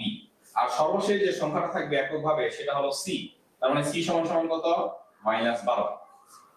এই মানগুলো এখন এখানে বসাবো। এই মানগুলো যদি এখানে বসাই তাহলে p এর মান পেয়ে যাব। তাহলে বসাই দেখি। তাহলে মাইনাস b, b কত? b আবার -8 আছে। তাহলে এই যে মাইনাস, এটা হলো সূত্রের মাইনাস থাকলো, এখানে আমরা -8 বসাবো। Plus minus b square, b বলতে কি? -8। তাহলে -8 এর স্কয়ার মাইনাস 4। a বলতে কত? 9। c বলতে কত? c বলতে এই যে -12, -12। আর নিচে কি আছে? 2a, এর মান হলো 9। আচ্ছা, ক্যালকুলেশনটা এখানে করি। তাহলে p সমান সমান কি? মাইনাস মাইনাসে কি হয়, 8 এর সামনে দুইটা মাইনাস, তাহলে প্লাস হয়ে গেল। আচ্ছা, প্লাস মাইনাস, এই যে মাইনাসের স্কয়ার দিলে প্লাস হয়ে যায়, 8 এর স্কয়ার করলে 64 হয়ে গেল। মাইনাস, এটা এই যে এই তিনটা সংখ্যা গুণ আকারে আছে, এই সংখ্যার সামনে মাইনাস চিহ্ন আছে আর পরের সামনে একটা মাইনাস আছে, যেহেতু এই তিনটা গুণ আছে, এই মাইনাস আর মাইনাস গুণ করলে কি হয়ে যায়, প্লাস হয়ে যায়। এই 12, 9 আর 4 গুণ করব, তাহলে 9 12 108 আর 4 এর সাথে যদি গুণ করি তাহলে কত হবে, 400, 4 8 32, 432 ভাগ কত, 2 আর 9 যদি গুণ করি তাহলে কত হয়, 18। তাহলে দেখি 8 প্লাস মাইনাস, তাহলে 64 আর 432 যদি যোগ করি তাহলে কত হয়, 4 2 6 আর 6 3 9, 496। তাহলে এখন কি হবে, 8 প্লাস মাইনাস এই 496 আমরা রুট করব, তাহলে রুট যদি করি তাহলে কত আসে, তাহলে আমাদেরকে একটু ক্যালকুলেটর করে দেখতে হবে, ক্যালকুলেটর ব্যবহার করতে হবে। তাহলে আসে 22.27 ভাগ 18। তাহলে এটা হলো প্লাস 8, আর এর সামনে এই যে 22 একবার যোগ হবে, এর সাথে 22 একবার বিয়োগ হবে। তো আমরা যদি বিয়োগ দেই তাহলে 8 থেকে 22 বিয়োগ দিব, নেগেটিভ সংখ্যা আসবে, দাম সাধারণত নেগেটিভ হয় না। তাহলে কি করব, এই 8 এর সাথে 22 টাকে যোগ করব, 8 এর সাথে 22 যদি যোগ করি তাহলে কত হবে, 30.27, আর একে আমরা এই যে 18 দিয়ে ভাগ করব, তাহলে কত আসে দেখি, 18 1.69। এটাই হলো আমাদের ভারসাম্য দাম। বোঝা গেছে, এই দ্বিঘাত সমীকরণের প্রয়োগ করে আমরা এইভাবে ভারসাম্য দাম আর পরিমাণ নির্ণয় করব। আবারও বলি একটু, যে এই সমীকরণটা যদি মিডিল টার্ম না যায় তাহলে আমাদেরকে দ্বিঘাতের সূত্র প্রয়োগ করতে হবে। তো দ্বিঘাতের সূত্র কি, p equal minus b plus minus root over এর ভেতরে b square minus 4c divided by 2a। এখানে a b c কোনটা, p স্কয়ারের সাথে যে সংখ্যাটা থাকবে চিহ্ন সহ সেটা হলো a, p এর সাথে যে সংখ্যাটা থাকবে চিহ্ন সহ সেটা হবে b, আর সর্বশেষ যে সংখ্যাটা চিহ্ন সহ সেটা হবে c। এখন এই a b c এর জায়গায় আমরা মানগুলো বসাইলাম। এখানে মাইনাস আছে, b এর মান হলো -8, তাই এটা ব্র্যাকেটে লিখলাম -8 plus minus root over b square, তার মানে কি -8 এর হোল স্কয়ার মাইনাস 4 a এর মান কত 9, c এর মান কত -12 বসালাম, 2a এর মান 9। তাহলে এই মাইনাস মাইনাসে প্লাস 8 হয়ে গেল, প্লাস মাইনাস থাকলো, এই মাইনাস এর স্কয়ার করলে প্লাস হয়, 8 এর স্কয়ার করলে 64 হয়। 4ac, এই 4 9 আর 12 যদি গুণ করি তাহলে হবে 432। এই 12 সামনে মাইনাস আর এই 4 এর সামনে মাইনাস আছে, তো সংখ্যাগুলো আমরা গুণ করতেছি, এই চিহ্নগুলো গুণ হবে, মাইনাস মাইনাসে প্লাস, এইটা এটা যোগ করলাম 496, এর পরে এটা রুট করলাম, কত আসলো 22.27। এই 22 এর সাথে এই 8 কে যোগ করলাম, যদিও এখানে মাইনাস আছে আমরা মাইনাসও করতে পারি, তো মাইনাস করলে দামটা মাইনাস আসবে, তো দাম সাধারণত কখনো মাইনাস হয় না, তাই আমরা যোগ করব। যোগ করলে কত হবে 30.27, একে 18 দিয়ে যদি ভাগ করি তাহলে p এর মান হবে 1.69। তো এটাই হলো ভারসাম্য দাম। এখন আমাদেরকে কি করতে হবে, ভারসাম্য পরিমাণ বের করতে হবে। এখন বলো, ভারসাম্য পরিমাণের ক্ষেত্রে আমরা চাহিদা অপেক্ষককে বসাবো না যোগান অপেক্ষককে বসাবো? তাহলে দেখো, যোগান অপেক্ষকটা কিন্তু সহজ আর চাহিদা অপেক্ষকটা কঠিন। এইজন্য আমরা ভারসাম্য পরিমাণটা বের করার জন্য কি করব, যোগান অপেক্ষকে মানটা বসাবো।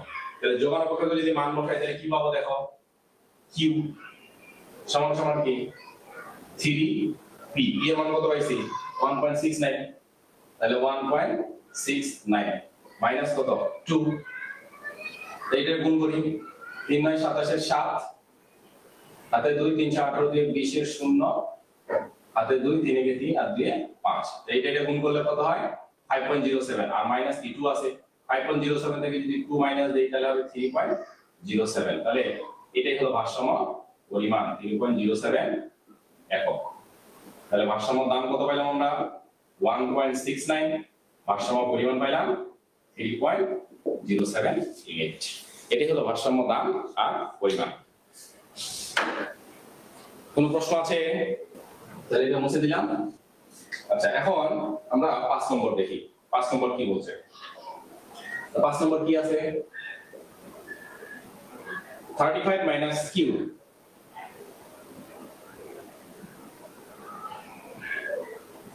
সমান সমান 3p। তো সাধারণত প্রথমে চাহিদা অপেক্ষক থাকে, এর মানে কি এটা আসলে চাহিদা অপেক্ষক। তো চাহিদা অপেক্ষক এর ক্ষেত্রে আমরা কি জানি, পি সব সময় দাম, তাহলে চাহিদা কোনটা, এই কিউটা হলো চাহিদা। তাহলে এটাকে আমরা কি করব, মডিফাই করব।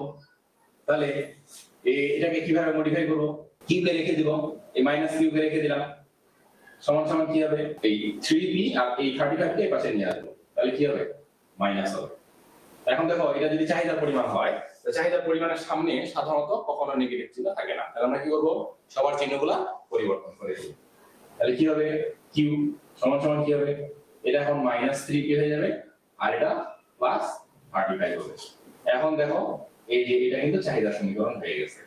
কিভাবে, এই 35টাকে সামনে লিখি আর -3p লিখি। আমরা জানি চাহিদার সমীকরণ সবসময় এর সামনে কি চিহ্ন থাকে, মাইনাস সংখ্যা থাকে। আচ্ছা, অপর যে সমীকরণটা দেওয়া আছে, কি দেওয়া আছে, q + 30 = 2p²। তাহলে কি লিখি আবার, q + 30 = 2p²। তাহলে এটা খুবই সহজ, q = কি হবে, 2p² - 30। তাহলে এটাই হলো যোগান সমীকরণ। তাহলে এটা হলো চাহিদা সমীকরণ, এটা হলো যোগান সমীকরণ।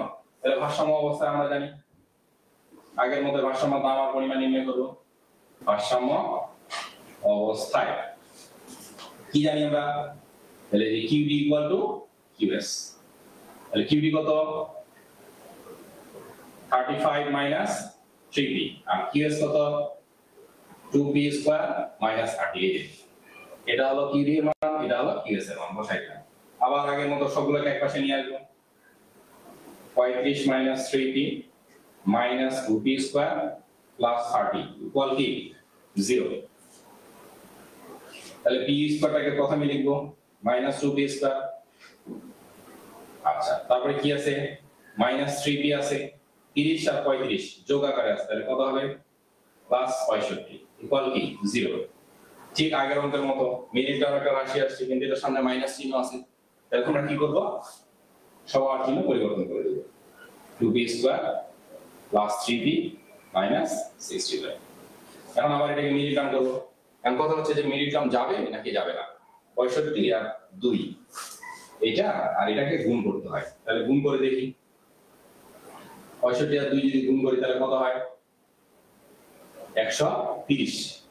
এইটাকে আমরা কি করব, দশাগু করে দেখি, 2 65, এটা যদি 5 দিয়ে যায় তাহলে 5 * 3 = 65, তাহলে 5 × 2 = 10 আর এটা হলো 13। 13 আর 10 গুণ করলে 130 হয়। 13 থেকে যদি 10 বাদ দেই তাহলে 3 হয়। এটা কিন্তু মিডিল টার্ম হচ্ছে। তাহলে দেখো আমরা এটাকে লসাগু করে তিনটা সংখ্যা পাইলাম, 2, 5 আর 13।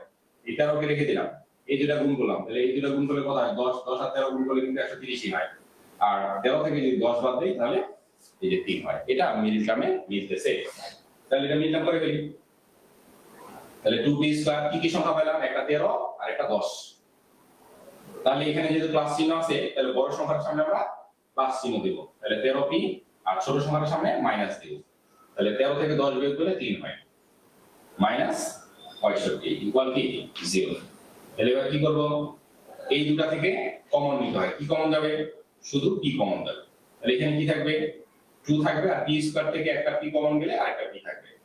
13 আর p, এখান থেকে p যদি কমন চলে যায় তাহলে 13 থাকবে, মাইনাস এই দুটো থেকে কি কমন যাবে, 5 কমন যাবে। তাহলে কমন মানে আসলে ভাগ করা। তাহলে 10 থেকে যদি 5 কমন যায় তাহলে থাকবে কত, 2p। কমন মানে ভাগ করা, এই 10p কে 5 দ্বারা ভাগ করলে কাটাকাটি করে 2p থাকবে। মাইনাস 65 থেকে যদি 5 কমন নেই তাহলে কি হবে, কমন মানে ভাগ করা, তাহলে 5 দ্বারা 65, আর কমন নিলে চিহ্ন চেঞ্জ হয়। এর সামনে যেহেতু মাইনাস আছে, মাইনাস আছে প্লাস, কত হবে, 30 = 0। তাহলে এখন দেখো এটা একটা রাশি, এটা একটা রাশি, এখানে 2p + 13, এখানে 2p + 13। তাহলে এই 2p + 13 আমরা কমন নিব। তাহলে এখান থেকে 2p + 13 যদি কমন চলে যায় তাহলে এখানে কি থাকবে, শুধু p। আর এখান থেকে 2p + 13 যদি কমন চলে যায় তাহলে এখানে থাকবে কি, শুধু -5 = 0। এখন এটা সমান একবার 0 লেখা যায়, এটা সমান একবার 0 লেখা যায়। তাহলে অতএব কি লিখব, যে p - 5 = 0 আর 2p + 13 = 0। অতএব p = 5 আর এখানে কি হবে, 2p = -13 ইকুয়াল টু -13/2 এটা গ্রহণযোগ্য নয়। কেন গ্রহণযোগ্য নয়? কারণ দাম কখনো নেগেটিভ হয় না। তাহলে এইটাই হলো ভারসাম্য দাম। কি কত? 5 টাকা। ভারসাম্য দাম পেয়ে গেলাম। এবং ভারসাম্য দাম যেহেতু পেয়ে গেছি, তাহলে আমরা কি করব? এখন ভারসাম্য পরিমাণ বের করব। কিভাবে বের করব? এটা মান চাহিদা অপেক্ষক বসাতে পারি, যোগান অপেক্ষকে বসাতে পারি। তাহলে পি এর মান বসাই। কোথায় বসাবো? যোগান অপেক্ষকে। তাহলে কি বের হবে? পরিমাণ। যোগান অপেক্ষক কোনটা? এটা 2p স্কয়ার - 30। তাহলে 2p স্কয়ার, এই p এর মান 5 এর স্কয়ার মাইনাস কত? 30। 5 এর স্কয়ার হলো কত? 25। 25 গুণে 50 বিয়োগ 30, তাহলে উত্তর 20। তাহলে ভারসাম্য দাম হলো 5 টাকা আর ভারসাম্য পরিমাণ হলো 20 একক। তো এই ছিল বাজার ভারসাম্যের এই ছোট ছোট অঙ্ক। তো এখানে আরো দুটো অঙ্ক আছে 6 এবং 7। তো এই দুটো কি তোমরা পারবা? দেখে কমেন্টস এর মাধ্যমে দ্রুত জানাও এটা তোমরা পারবা কিনা। এই 6 এবং 7 তোমাদের হোমওয়ার্ক। যদি না পারো তাহলে সামনের ক্লাসে আমি করে দেব।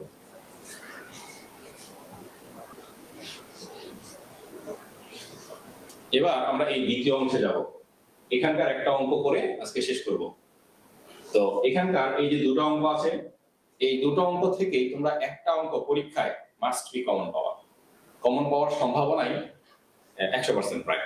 কারণ এই দুই টাইপের অঙ্ক থেকে বাজার ভারসাম্যের যদি অঙ্ক থাকে, এই দুই টাইপের অঙ্ক থেকে যে কোনো এক টাইপের অঙ্ক থাকে। হয় করারোপের অঙ্ক থাকে, নাহলে ভর্তুকি সম্পর্কিত অঙ্ক থাকে। তো কখনো করারোপ দিয়ে অঙ্ক আসে, কখনো ভর্তুকি আরোপ সম্পর্কিত গণিত আসে। তো এই দুটো অঙ্ক একটা করব, এই 1 নাম্বার করব। মনোযোগ দিয়ে দেখবে, এটা যেন মিস না হয় এবং এটা অবশ্যই ভালোভাবে বাসায় প্র্যাকটিস করবে। যদি এটা প্র্যাকটিস করে থাকো তাহলে এটা কমন পাওয়ার সম্ভাবনা 99%। তো এতক্ষণ যাবো তো শুধুমাত্র আমরা কি করলাম? যে ভারসাম্য দাম এবং পরিমাণ নির্ণয় করলাম। এখন এটা যদি আসে তাহলে 4 নম্বরের জন্য আসে। তাহলে পার্ট সি তে 10 নম্বরের জন্য কি ধরনের অঙ্ক আসে? তো পার্ট সি তে 10 নম্বরের জন্য এই যে 1 অথবা 2 এই দুই ধরনের অঙ্ক আসে পরীক্ষায়। তাহলে তোমাদের কাজ হচ্ছে পুরো সিস্টেমটাকে মনোযোগ সহকারে দেখা এবং বাসায় প্র্যাকটিস করা। বাসায় যদি এই অঙ্কটা দেখে দেখে প্র্যাকটিস করো কয়েকবার, তাহলে পরীক্ষায় নিশ্চয়ই অ্যানসার করতে পারবে। তো চলো আমরা এই অঙ্কটাকে সলভ করি। তাহলে এটা হলো করারোপ সম্পর্কিত। আমাদের দেওয়া আছে চাহিদা অপেক্ষক এবং যোগান অপেক্ষক। খুবই ইজি চাহিদা অপেক্ষক দেওয়া আছে q = 150 - 3p, আর যোগান অপেক্ষক দেওয়া আছে q = -40 + 4p। তো প্রথম যেটা বলছে যে ভারসাম্য দাম এবং পরিমাণ নির্ণয় করো, এটা সাধারণত থাকবেই। তাহলে প্রথমে আমরা এই ভারসাম্য দাম আর পরিমাণ নির্ণয় করি। তাহলে শুরু করি। তাহলে আমাদের প্রথমে কি দেওয়া আছে সেগুলো তুলে নিতে হবে। কি দেওয়া আছে? যে চাহিদা অপেক্ষক দেওয়া আছে q = কত? 150 - 3p, 150 - 3p। আর যোগান অপেক্ষক দেওয়া আছে, যোগান অপেক্ষক দেওয়া আছে -40 + 4p, -40 + 4p। আমরা কোনটা করতেছি? একের 1 নং অংশটা করতেছি। এই যে একের 1 নং অংশটা করতেছি। ভারসাম্য দাম এবং পরিমাণ নির্ণয় করতে বলছে। তাহলে আমরা জানি কি ভারসাম্য অবস্থায় আমরা কি জানি? এতক্ষণ যাবত এই অঙ্কই করলাম সাধারণত, যে ভারসাম্য অবস্থায় আমরা কি জানি? যে QD = QS। তাহলে QD এর মান কত দেওয়া আছে? বসাই 150 - 3p = QS কত? -40 + 4p। কাজ কি? p গুলাকে এক পাশে নিয়ে আসা। তাহলে -3p প্লাস মাইনাসে মাইনাস, এই 4p টা এই পাশে আসলে মাইনাস, এই পাশে -40 আগে থেকেই আছে, আর এটাকে এই পাশে নিয়ে আসলাম। তাহলে কি হবে? 150 এর পাশে গেলে মাইনাস হয়ে গেল। তাহলে দেখি -3p - 4p কত? -7p। 150 আর 40 মাইনাস দুটোই যেহেতু, তাহলে কত হবে? -190। তাহলে উভয় পাশে মাইনাস কেটে যাবে। তাহলে কি থাকবে? 7p = 190, বা p = কত হবে? 190 / 7। তাহলে অতএব p = কত হবে? 190 কে যদি 7 দিয়ে ভাগ করি, যেটা আসবে সেটাই অ্যানসার। কত আসবে? 7 × 14 5 50, 7 7 49 1, 7 একে 7, 4 7 28।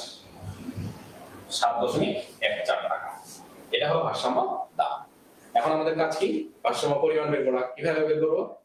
এই পি এর মানটা যোগান অপেক্ষকে বসাবো। তাহলে পি এর মান যোগান অপেক্ষকে বসাই।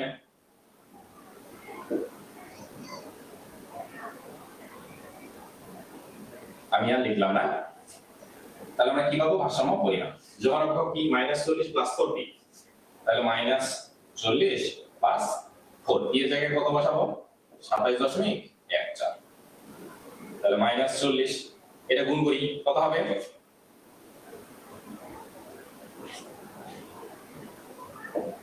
4 7 28 8 হাতে 2 4 2 8 আর 2 10।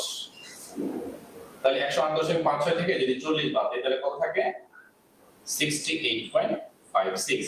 তাহলে এই যে এটা হলো আমাদের ভারসাম্য দাম আর এটা হলো আমাদের ভারসাম্য পরিমাণ। তাহলে উত্তরে লিখব ভারসাম্য দাম হলো 27.14 টাকা এবং ভারসাম্য পরিমাণ হলো 68.56 একক। এটাই হলো ভারসাম্য দাম আর পরিমাণ। এবার আমরা কি বলছে? যে একক প্রতি 4 টাকা কর আরোপ করা হলে নতুন ভারসাম্য দাম আর পরিমাণ নির্ণয় করো। তো এটা মনে রাখতে হবে অবশ্যই যে কর আরোপ করার কথা বলছে একক প্রতি 4 টাকা। তো একক প্রতি 4 টাকা কর আরোপ করা হলে যোগান অপেক্ষকের পরিবর্তন হবে। একক প্রতি 4 টাকা কর আরোপ করা হলে কি হবে? যোগান অপেক্ষকের পরিবর্তন হবে। যোগান অপেক্ষকের পি এর সাথে সেটাকে মাইনাস করতে হবে। এটা মনে রাখতে হবে। এটা মনে রাখতে পারলেই এই অঙ্ক সলভ। তো এটার মূল সমস্যা হলো যে এই কর আরোপের সমস্যা, যে এটা কিভাবে সলভ করব। তো এটা মনে রাখতে হবে যে একক প্রতি যদি কর আরোপ করার কথা বলা থাকে তাহলে যোগান অপেক্ষকটা চেঞ্জ হবে। চাহিদা অপেক্ষক যেমন ছিল তেমনই থাকবে, শুধু যোগান অপেক্ষকটা পরিবর্তন হবে। যোগান অপেক্ষকে কি পরিবর্তন হবে? যোগান অপেক্ষকের পি এর সাথে এই করের পরিমাণটা মাইনাস হবে। তো কিভাবে করতে হবে চলো দেখে নিই। তাহলে 2 নম্বর সলভ করি। তাহলে এখানে চাহিদা অপেক্ষকটা অপরিবর্তিত থাকবে। কি বিকল্প কত? 150 - 3p। এখন একক প্রতি 3 টাকা কর আরোপ। তাহলে লিখব যে একক প্রতি কয় টাকা? 4 টাকা। একক প্রতি 4 টাকা কর আরোপ করা হলে নতুন যোগান অপেক্ষক, কোন অপেক্ষকটা চেঞ্জ হবে? যোগান অপেক্ষকটা চেঞ্জ হবে। নতুন যোগান অপেক্ষক। তাহলে নতুন যোগান অপেক্ষক হবে নিম্ন রূপ। কিরূপ হবে? এটাকে আমরা কি দিয়ে লিখব? QS প্রাইম দিয়েও লিখতে পারি, কেউ কেউ QS 1 দিয়েও লিখে। আগে যেটা ছিল ওটা QS ছিল আর এটা হলো QS 1। তুমি QS প্রাইম দিয়েও লিখতে পারো as you wish। তাহলে কিভাবে চেঞ্জ হবে দেখি। -40 + 4 এই যে p আছে, যোগান অপেক্ষকে যে p আছে বলছি কি যে p এর সাথে মাইনাস করতে হবে। তাহলে এই যে p এর সাথে মাইনাস করে দিলাম কত? এই করের পরিমাণটা। কিন্তু এই p এর সাথে যে সংখ্যাটা থাকবে সেটা কিন্তু ব্র্যাকেটে তার সাথে গুণাকারে রাখতে হবে। জাস্ট এটুকুই মনে রাখতে হবে। এটুকু মনে রাখতে পারলেই এনাফ। অঙ্ক সলভ। তাহলে কি হবে? -40 এই p এই 4 তখন এই দুইটার সাথে গুণ হয়ে যাবে। 4 আর p যদি গুণ করি তাহলে কি হবে? 4p। 4 আর 4 যদি গুণ করি তাহলে হবে -16। আবারও বলছি যে যত টাকা কর আরোপের কথা বলা থাকবে, 4 টাকা কর আরোপের কথা বলা আছে, তাহলে যোগান অপেক্ষকের p এর সাথে সেই করের পরিমাণটাকে বিয়োগ দিতে হবে এবং এই p এর সাথে যে সংখ্যাটা থাকবে সেই সংখ্যাটা গুণাকারে থাকবে। এখন কর আরোপ 4 টাকা তাহলে p - 4, কর আরোপ যদি 3 টাকা হয় তাহলে p - 3, কর আরোপ যদি 2 টাকা হয় তাহলে হবে p - 2। এবং এই p এর সাথে যোগান অপেক্ষকের p এর সাথে যে সংখ্যাটা থাকবে সেই সংখ্যাটা অলওয়েজ তার সাথে গুণাকারে রাখতে হবে। এরপরে সেই সংখ্যাটাকে গুণ করে দিতে হবে। তাহলে আমরা দেখি -40 আর -16 তাহলে কত হবে? -56 প্লাস 4p। এটাই হলো আমাদের নতুন যোগান অপেক্ষক। এখন নতুন করে ভারসাম্য করতে হবে। তাহলে এই চাহিদা অপেক্ষকের সাথে এই যোগান অপেক্ষকের ভারসাম্য করতে হবে। তাহলে কি লিখবো? যে নতুন ভারসাম্য অবস্থায়, নতুন ভারসাম্য অবস্থায়। তাহলে নতুন ভারসাম্য অবস্থায় কি? QD = QS1। QD যা ছিল তাই আছে, 150 - 3p। আর QS1 কত পাইলাম আমরা? -56 + 4p। আবার সেম নিয়ম এখান থেকে আমরা p বের করব। এই 4p টাকে এই পাশে নিয়ে আসবো, মাইনাস হয়ে গেল, এই পাশে মাইনাস 56 আছে, এই 150 টাকে এই পাশে নিয়ে আসবো, কি হয়ে যাবে, মাইনাস হবে, -4 -3 তার মানে কি -70, -56 -150 কত হবে, -206। উভয় পাশে মাইনাস মাইনাস কাটা, তাহলে কি থাকবে, 7p ইকুয়াল টু 206। তাহলে p ইকুয়াল কত হবে, 206 ডিভাইডেড বাই 7, ভাগ করলে কত হবে, 7 দুগুণে 14, থাকবে কত, 6 66, 7 9 63, 3 4 7 28,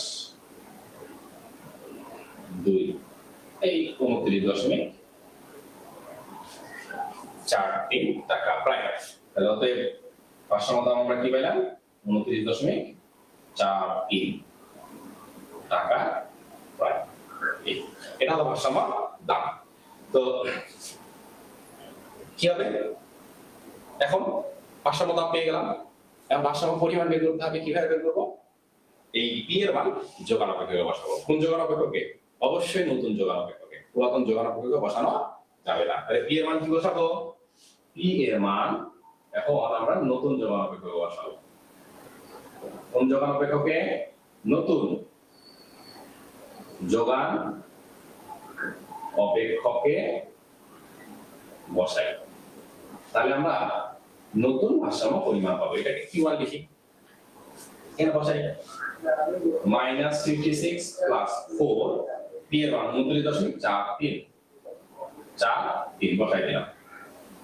তাহলে -56, তাহলে 4 3 12 2 হাতে 1, 4 4 16 আর 1 17 7 হাতে 1, 4 9 36 আর 1 37 হাতে 3, 4 2 8 আর 3 11। এই দুটো বিয়োগ করব, তাহলে কত হবে,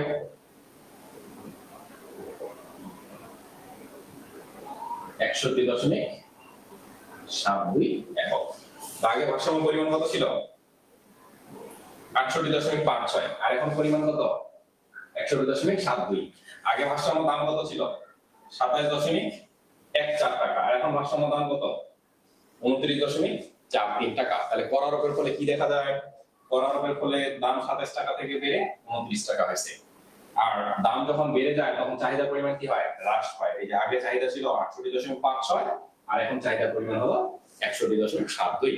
তাহলে করারোপের ফলে কি হচ্ছে, করারোপের ফলে ভারসাম্য দাম বেড়ে যায় আর ভারসাম্য পরিমাণ হ্রাস পায়। তাহলে এটা আমাদেরকে বের করে দেখাতে হবে। বের করে দেখাতে বলা নাই, শুধু হচ্ছে নতুন ভারসাম্য দাম আর পরিমাণ কত। তাহলে আমরা লিখবো উত্তর, নতুন ভারসাম্য দাম হলো 29.4 টাকা এবং ভারসাম্য পরিমাণ হলো 61.72 একক। যদি বলে কি পরিবর্তন হবে, তখন আমরা কি করব, আগের দাম থেকে এই নতুন দাম আর আগের দাম বিয়োগ করব। দাম কত টাকা বাড়লো সেটা ব্যাখ্যা করব, আর আগের পরিমাণ থেকে এই নতুন পরিমাণটা বিয়োগ করব। পরিমাণ কত টাকা হ্রাস করলো সেটা ব্যাখ্যা করব। এইটাই হলো করারোপের ফলাফল। তাহলে যদি করারোপ করে তাহলে মাস্ট বি দাম বাড়বে আর ভারসাম্য পরিমাণটা হ্রাস পাবে। এবার বলছে সরকারি রেভিনিউ কত। যেহেতু করারোপ করছে তার মানে সরকারের আয় হবে, এটাকেই বলা হচ্ছে সরকারি রেভিনিউ। তার মানে সরকারি আয় বা সরকারি রেভিনিউ। করারোপের ফলে কি হয়, সরকার আয় উপার্জন করে, আর এটাকে বলা হচ্ছে সরকারি রেভিনিউ। তাহলে সরকারি রেভিনিউকে আর দ্বারা প্রকাশ করা হয়। কিভাবে পাবো, যে কিউ ইনটু টি। কিউটা কি, কিউ হলো ভারসাম্য পরিমাণ, আর টিটা কি, টি হলো কত টাকা ট্যাক্স আরোপ করছে। টিটা হলো ট্যাক্স, টি কি, টি হলো ট্যাক্স। তাহলে ভারসাম্য পরিমাণ কত পাইলাম করারোপের ফলে, এই যে ভারসাম্য পরিমাণ আমরা পাইছি 61.72। এটা তোমরা বড় হাতে কিউ ব্যবহার করতে পারো, ছোট হাতে কিউ ব্যবহার করতে পারো, কোনো অসুবিধা নাই।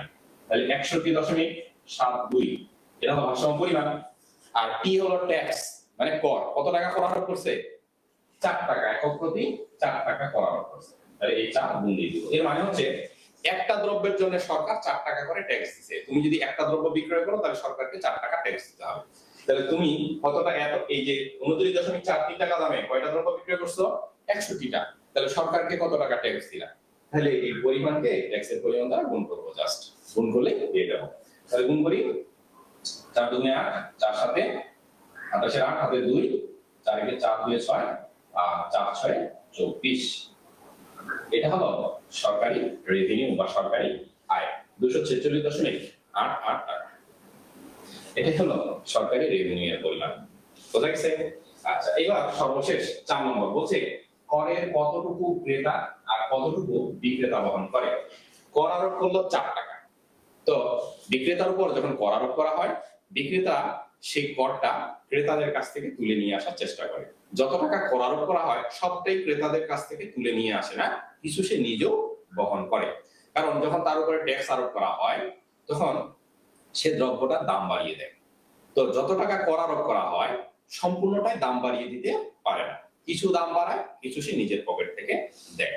তো এখন বলছে যে সরকার তো 4 টাকা কর আরোপ করছিল, তাহলে কতটুকু সে ক্রেতার কাছ থেকে নিল আর কতটুকু সে নিজে দিল। তো ক্রেতার কাছ থেকে যেটা নিল সেটাকে বলছে ক্রেতার অংশ, আর কতটুকু বিক্রেতা বহন করে অর্থাৎ সে নিজে কতটুকু দিল। তাহলে এখন দেখো কর আরোপের ফলে সে ক্রেতার কাছ থেকে কত টাকা তুলে আনতেছে। ক্রেতার কাছ থেকে তুলে আনতেছে, দেখো আগে জিনিসটার দাম ছিল 27 টাকা, কর আরোপ করার কারণে সে জিনিসটার দাম বাড়িয়ে দিছে, অর্থাৎ সে জিনিসটার দাম এখন বেড়ে কত হয়েছে, কর আরোপের করে 29 টাকা।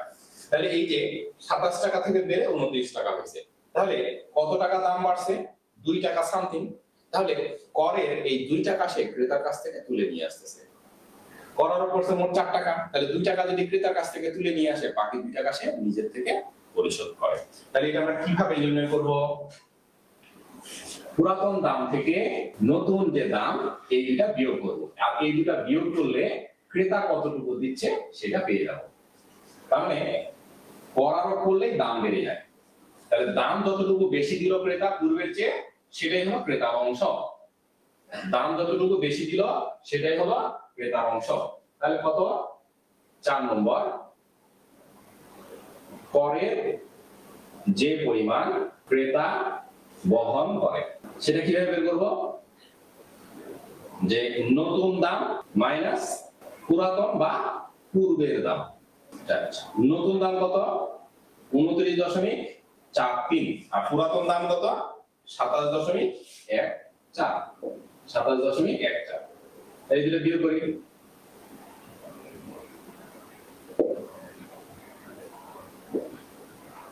2.29 টাকা হলো ক্রেতা বহন করতেছে, অর্থাৎ দাম হিসেবে বেশি দিচ্ছে, দাম হিসেবে তার কাছ থেকে বেশি দিচ্ছে। এখন মোট তাকে কর দিতে হয় কয় টাকা, মোট তো কর দিতে হয় 4 টাকা, সে ক্রেতার কাছ থেকে 2.29 টাকা দাম হিসেবে তুলে নিয়ে আসতেছে। তো ট্যাক্স তো দিতে হবে তাকে 4 টাকা, তাহলে বাকিটা কে দেবে, বাকিটা সে নিজে দেবে, অর্থাৎ বিক্রেতা দেবে। তাহলে বিক্রেতার অংশ, তাহলে বিক্রেতার অংশ কিভাবে পাবো, করের পরিমাণ অর্থাৎ কর আরোপ করছে কত টাকা, করের পরিমাণ মাইনাস ক্রেতার অংশ, অর্থাৎ ক্রেতা যে পরিমাণ বহন করলো, ক্রেতা যে পরিমাণ দিল, ক্রেতার অংশ। তাহলে করের পরিমাণ ছিল 4 টাকা, আর ক্রেতা দিচ্ছে কত দাম হিসেবে বেশি, 2.29। এর মানে বুঝলাম যে দাম হিসেবে যতটুকু বেশি দিচ্ছে ক্রেতা সেটাই হলো ক্রেতার অংশ, আর মোট কর থেকে ক্রেতার অংশটা যদি বাদ দেই তাহলে যেটুকু অবশিষ্ট থাকবে সেটাই গ্রহণ করবে বিক্রেতা। তাহলে 4 থেকে 2.29 টাকা যদি বাদ দিই তাহলে থাকবে কত, 1 টাকা 71 পয়সা। এটাই হলো বিক্রেতার অংশ, এটাই বিক্রেতার অংশ। তাহলে এই 1.71 টাকা অর্থাৎ 1.71 টাকা বিক্রেতা বহন করে, আর 2.29 টাকা ক্রেতা বহন করে, আর এই দুইটা মিলে মোট হলে 4 টাকা মোট করের পরিমাণ। তো পরীক্ষায় যদি আসে তাহলে এখান থেকে যে কোনো দুইটা দিয়ে একটা অঙ্ক আসবে। তো এই 2 নং অংশটা মাস্ট বি থাকবে, এই 2 নং অংশের সাথে 1 নং থাকতে পারে, 2 নং অংশের সাথে 3 নং থাকতে পারে, 2 নং এর সাথে এই 4 নং অংশটাও থাকতে পারে। তো এটা ছিল এই কর আরোপ সম্পর্কিত অঙ্ক। তো তোমরা অবশ্যই অঙ্কটা খাতায় তুলে নেবে এবং তুলে এই অঙ্কটা বারবার প্র্যাকটিস করবে। বারবার প্র্যাকটিস করলে তোমরা অবশ্যই এই অঙ্কটা খুব সহজেই অ্যানসার করতে পারবে। আর এখানে জাস্ট শুধু সংখ্যা বা সমীকরণগুলো চেঞ্জ থাকবে, আর বাদ বাকি যা নিয়ম সব একই রকম হবে। তাহলে আবারও বলছি, যদি করের পরিমাণ দেওয়া থাকে, যদি বলে যে একক প্রতি বিক্রেতার একক প্রতি যদি এত টাকা কর আরোপ করা হয় তাহলে ভারসাম্য দাম ও পরিমাণে কিরূপ পরিবর্তন হবে, তাহলে শুধুমাত্র যোগানের অপেক্ষকটা চেঞ্জ হবে। কর আরোপ করা হলে শুধু যোগান অপেক্ষকটা চেঞ্জ হবে, এবং যোগান অপেক্ষকের পি থেকে বা দাম থেকে সেই করের পরিমাণটা মাইনাস করতে হবে। আর যোগান অপেক্ষকের পি এর সাথে যে সংখ্যাটা থাকবে সেটা তার সাথে গুণ আকারে থাকবে এবং সেটাকে গুণ করে দিতে হবে। এটা মাস্ট বি মনে রাখতে হবে। এটাই হলো এই অঙ্কের ট্রিক্স। এটুকুই শুধু, আর বাদ বাকি সকল নিয়ম সেম। আচ্ছা, তাহলে সরকারি রেভিনিউ কিভাবে বের করব? সরকারি রেভিনিউ আর সমান সমান হলো কিউ ইনটু টি, অর্থাৎ ভারসাম্য পরিমাণকে যদি করের পরিমাণ দ্বারা গুণ করি তাহলে আমরা সরকারি রেভিনিউ পাবো। ভারসাম্য পরিমাণকে কি দিয়ে গুণ করব? করের পরিমাণ দ্বারা গুণ করব, তাহলেই সরকারি রেভিনিউ পাবে। আচ্ছা, করের কত অংশ ক্রেতা বহন করে? নতুন দাম আর পুরাতন দাম যদি বিয়োগ করি তাহলে যেটা পাবো সেটাই হলো ক্রেতার অংশ, অর্থাৎ ক্রেতা পূর্বের চেয়ে যত টাকা দাম বেশি দেয় করে সেই অংশটাই হলো ক্রেতা। বিক্রেতার অংশ কিভাবে পাবো? মোট কর থেকে ক্রেতা কত টাকা দিল সেটা যদি বাদ দেই তাহলে বিক্রেতার বহনকৃত অংশ পাবো। এটাই হলো এই অঙ্কের সমাধান। আশা করি বুঝতে পারছো সবাই। তো সবাই ভালো থাকবে, সুস্থ থাকবে। আজকের মতো শেষ করি। আল্লাহ হাফেজ।